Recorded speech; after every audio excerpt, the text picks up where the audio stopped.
नीतीश कुमार ने कई सारी घोषणाएं जो आप वादा कर रहे थे उसके बारे में उन्होंने भी किया, जैसे बिजली का 125 यूनिट, आज भी कहा है कि 1 करोड़ लोगों को रोजगार देंगे, पेंशन बढ़ा दिया। ऐसे में आपको लगता है कि आपका पूरा कैंपेन थोड़ा एडवर्सली इफेक्ट होता है? क्यों होगा? कैंपेन की ताकत है कि नीतीश कुमार जो 20 बरस से एक तरीके से कान में तेल डालकर बैठे हुए थे, और एनडीए और नीतीश कुमार का जिनका एक और एकमात्र नैरेटिव ये होता था कि जंगल राज से बचना है तो हमको वोट देते रहो, पहली बार प्रोएक्टिवली उनको समाज के इस विषयों पर रिस्पॉन्ड करना पड़ रहा है। ये दिखाता है कि जनस्वराज की ताकत कितनी है। अगर जनस्वराज की ताकत नहीं होती तो 20 बरस से जिन लोगों का पेंशन यहाँ 400 रुपये से बढ़कर 410 नहीं हुआ, वो अचानक से 1100 कैसे करना पड़ा।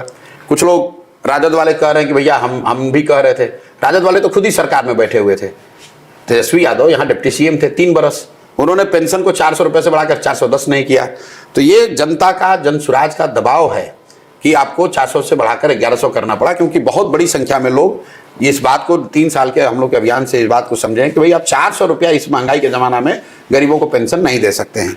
उसी तरह जो मानदेय बढ़े हैं आशा वर्करों के, आंगनवाड़ी सेविकाओं के, रसोईया के, या ये जो और वो वादे कर रहे हैं, वो सब वो डेस्परेशन दिखा रहा है। लेकिन जनता इतनी बेवकूफ़ नहीं है।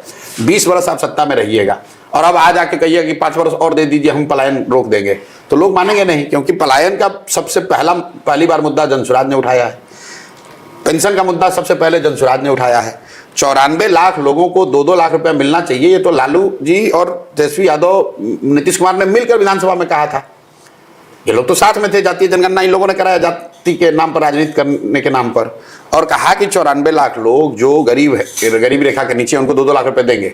अब ये नहीं दिए। जब हम लोग उस पर आंदोलन कर रहे हैं, हम उस पर 1 करोड़ सिग्नेचर कराए हैं, हम उसके लिए विधानसभा घेरने गए, अब उस पर कुछ उनको बोलना पड़ रहा है। इससे उनको फायदा क्या होगा? इससे तो उनको नुकसान है। इससे तो जनस्वराज की ताकत बढ़ रही है। नहीं, लेकिन लोगों को तो पैसे उनके खाते में आने लगा। कहाँ आने लगा?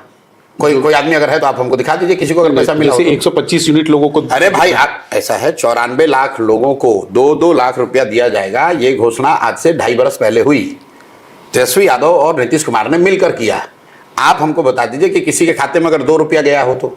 बिजली यूनिट फ्री होना अलग है। जातीय जनगणना 2 साल इन लोगों ने कराया जाति के नाम पर समाज में उन्माद फैलाने के लिए। उसी जातीय जनगणना में जब ये रिपोर्ट आया, इनकी कलई खुली कि सामाजिक न्याय और समाजवाद की बात करने वाले लालू नीतीश 30 बरस इनके राज करने के बाद बिहार में ज़्यादातर जो अति पिछड़ा हैं, पिछड़े हैं, गरीब हैं, दलित हैं, उनकी हालत में कोई सुधार नहीं हुआ। तो अपना मुंह बचाने के लिए इन लोगों ने असेंबली में घोषणा की कि 94 लाख परिवारों को हम लोग 2-2 लाख रुपए देंगे। आज तक तो किसी को 1 रुपया नहीं दिया।